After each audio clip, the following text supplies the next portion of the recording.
Hello guys, welcome to back my YouTube channel. आता दारामध्ये संध्याकाळचं सायंकाळी म्हणजे 7 वाजलेले आहेत आणि उन्हाळ्यामुळं कधी बाहेर आमच्या इथं म्हणजे उजेड लय वेळाने येतो आहे आणि आता स्वयंपाक करायचा चालू आहे. स्वयंपाक म्हणजे जेवण बनवायला चालू आहे. आमची आई इथं बसलेली आहे आणि आई काय शिजवा चालू आहे आता इथं? भात शिजवा चालू आहे. कढईमध्ये भात चालू आहे आणि चुलीचा उपयोग अगोदर खूप जण करतील, पण अगोदरच्या काळामध्ये सगळं चुलीवरच व्हायचं. पण आता कसं लॅटेस्ट लोक असल्यामुळं आत्ताची गॅसवर बनवायचं चालू आहे. पण आता मोदींनी पण गॅस बंद केला होता, त्यामुळं सगळे चुलीवर चालू होतं आणि आमचं तर काय गावाकडेच आहे, त्यामुळं काय विषयच नाही.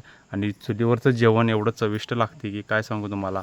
एक नंबर असं लजेस्ट लागते चुलीच्या चवाला. काय चुलीवरचं जेवण कसं चविष्ट लागते. एक नंबर लागते की नाही. गॅसवरला एवढं चव लागत नाही जेवण. गॅस आहे आता आल्यात. तुमच्या टायमाला आमच्या काळाला काय नव्हतं. काय नव्हतं. चुलीवर जेवण करायचं. चुलीवर स्वयंपाक सगळं चुलीवर एकदा चूल करायचं. पेटली की सगळं सगळं करायचं चुलीवर. चुलीवर.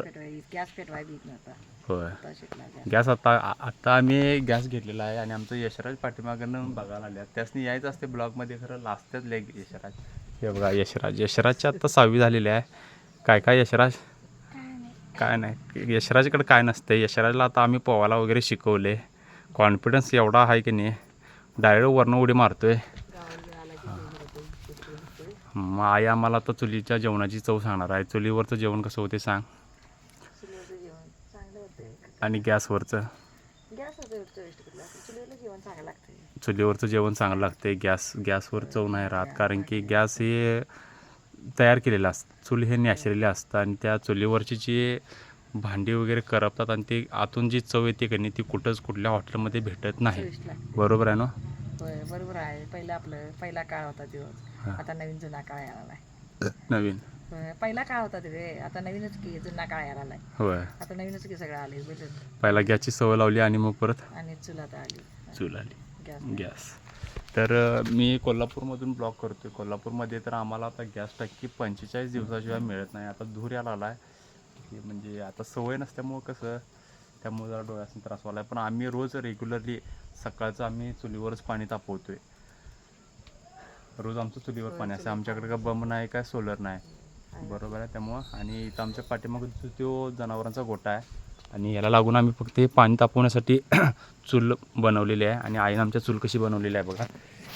चूल इकडून तिकडून विटा लावलेल्या आहेत 3, इकडून 3, तिकडून 3, पाठीमागून 3, अशा टोटल 9 विटामध्ये चूल बनवलेली आहे. आणि साईडला भांडी वगैरे बसण्यासाठी हे केलेलं आहे. आणि चुलीमध्ये हे शेण आहे. शेण म्हणजे गाईच्या शेणापासून, म्हशीच्या शेणापासून जे बनवलेले आहे ती शेण आहे. आणि ही तंबाखूची खोडवी आहेत, ती आम्ही पेटवण्यासाठी घेतो आहे. परत इथं जळणासाठी बाबळीचं लाकूड आहे, चिकाचं लाकूड आहे. आणि आम्ही जे पाणी तापवतो ते इथं पाण्याचं भांडं आहे. परत कळशी आहे, कळशीनं आम्ही पाणी त्यामध्ये आणतो आहे. आणि आज आम्हाला मस्तपैकी चुलीवर पापड भाजणार आहे. म्हणजे उडदाचं पापड भाजल्यानंतर ना एक नंबर चविष्ट लागतात उडदाचे पापड चुलीवरचे. तळण्यापेक्षा चुलीवरचं मजा आहे की नाही, ती खतरनाक मजा आहे. तुमचं 5 स्टार असू दे किंवा 3 स्टार असू दे, चुलीवर कोणतं पण जेवण बनवलेलं एवढं स्वादिष्ट होते काय सांगू. लज्जिष्ट होते, लज्जिष्ट एक नंबर खतरनाक. तर अजून कोण चुलीवर स्वयंपाक करतं तर तुम्ही बघत असाल तर मला कमेंट करून नक्की सांगा.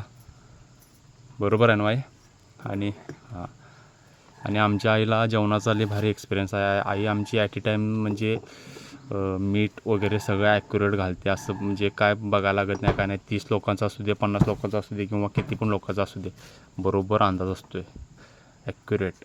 तरी तुम्हाला हा ब्लॉग कसा वाटला गावाकडचा, कमेंट करून नक्की सांगा लागते. आणि असेच व्हिडिओ बघण्यासाठी मला सबस्क्राईब करावं लागते यूट्यूबला.